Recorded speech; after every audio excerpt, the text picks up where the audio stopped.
জলবায়ু পরিবর্তন, নদী ভাঙন, প্রান্তিক মানুষের জীবন সংগ্রাম আর রাজনৈতিক বাস্তবতার গল্প নিয়ে নির্মিত প্রশংসিত চলচ্চিত্র দেলুপি এবার ঢাকার দর্শকদের জন্য উন্মুক্তভাবে প্রদর্শিত হয়েছে। বাংলাদেশ শিল্পকলা একাডেমিতে অনুষ্ঠিত হয় সিনেমাটির বিশেষ প্রদর্শনী শেষে ছিল চলচ্চিত্রের রাজনৈতিক ভূমিকা নিয়ে উন্মুক্ত আলোচনা। এই নিয়ে বিস্তারিত থাকছে এবারের আয়োজনে। গত 28 জুলাই রাজধানীর চলচ্চিত্র প্রেমীদের জন্য ছিল বিশেষ আয়োজন। বাংলাদেশ শিল্পকলা একাডেমির জাতীয় নাট্যশালার মূল মিলনায়তনে অনুষ্ঠিত হয় নির্মাতা মোহাম্মদ তাওকির ইসলামের প্রশংসিত পূর্ণদৈর্ঘ্য চলচ্চিত্র দেলুপির বিশেষ উন্মুক্ত প্রদর্শনী।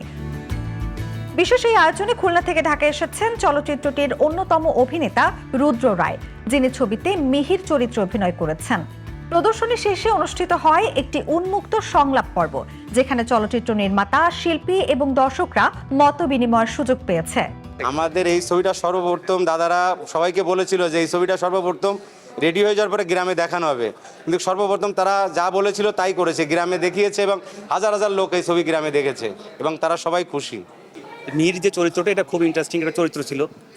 তো ওইখান থেকে যে কোনো চরিত্র আসলে যদি আমি ধারণ করতে পারি আমার ভিতরে, এবং আমি যদি আমার ভিতরে নিতে পারি, তো ওইটার একটা আলাদা স্যাটিসফ্যাকশন আছে। এবং তাওকির ভাই আমাদের প্রত্যেক টিমে যারা অ্যাক্টিং করছে, এখানে জাকির চেয়ারম্যান, পার্থ, নূপুর, আমি, প্রত্যেকের ওই ফ্রিডমটা ছিল অ্যাক্টিংটা করার, যে তুমি তোমার যতটুকু আছে অতটুকুই পোর্ট্রে করো। তো ওইটা আমরা ট্রাই করছি আর কি, এবং ওই দিক থেকে একটা আলাদা স্যাটিসফ্যাকশন আছে এখানে। যে অভিজ্ঞতা আসলে আমার খুবই ভালো। এটা আমার প্রথম সিনেমাতে আমি একজন লিড ক্যারেক্টার হিসেবে কাজ করতে পারছি। যে আমি যে বড় পর্দায় আসব এরকম কোনো দিন আমার স্বপ্নেও আসেনি। তো এটা আমার জন্য বড় পাওয়া। 2024 সালে খুলনার দেলুটি ইউনিয়নের ভয়াবহ বন্যা এবং সেখানকার মানুষের বাস্তব অভিজ্ঞতার আলোকে নির্মিত হয়েছে দেলুপি সিনেমাটি। চলচ্চিত্রটিতে উঠে এসেছে দক্ষিণাঞ্চলের নদী ভাঙন, জলবায়ু পরিবর্তনের প্রভাব, স্থানীয় ও জাতীয় রাজনীতির টানাপোড়েন, ক্ষমতার দ্বন্দ্ব এবং প্রান্তিক মানুষের টিকে থাকার সংগ্রাম। ফুটপ্রিন্ট ফিল্ম প্রোডাকশনের ব্যানারে নির্মিত ছবিটিতে অভিনয় করেছেন চিরঞ্জিত বিশ্বাস, অদিতি রায়, রুদ্র রায়, জাকির হোসেন সহ আরও অনেকে। উল্লেখযোগ্য বিষয় হলো ছবির বেশিরভাগ শিল্পী খুলনার স্থানীয় বাসিন্দা এবং চলচ্চিত্রটি বাস্তব লোকেশনেই ধারণ করা হয়েছে। গত বছরের 7 নভেম্বর প্রেক্ষাগৃহে মুক্তির পর দেলুপি দর্শক ও সমালোচকদের প্রশংসা অর্জনের পাশাপাশি বিভিন্ন আন্তর্জাতিক চলচ্চিত্র উৎসবেও প্রদর্শিত হয়েছে।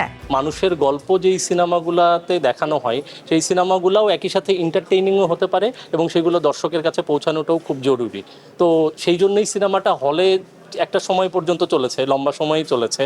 তারপরেও সেই বাংলাদেশে তো এখন সিনেমা হলই কম, তো সেই হল যেই জায়গাগুলোতে নাই সেই জায়গাগুলোতে আমরা অল্টারনেটিভ স্ক্রিনিং করার চেষ্টা করছি।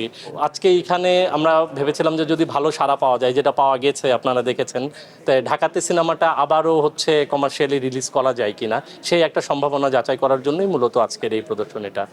এটা কাজের জন্যই ভাই, মানে দেলুপি যেই সিনেমা দেখছেন আপনারা, সেই সিনেমার যে গল্প, সেই সিনেমার যে মানে সিচুয়েশন, সেইটার জন্য আমার কাছে মনে হয়েছে যে এইটার যে অথেন্টিক মানুষজন যারা ওই ল্যান্ডটা ওন করে, যারা ওইখানকার মানুষ, তারা আসলে এটার পাত্রপাত্রী হলে বেশি ফিক্স করে এবং মানুষ বেশি রিলেট করতে পারে, এই জন্য আসলে করা।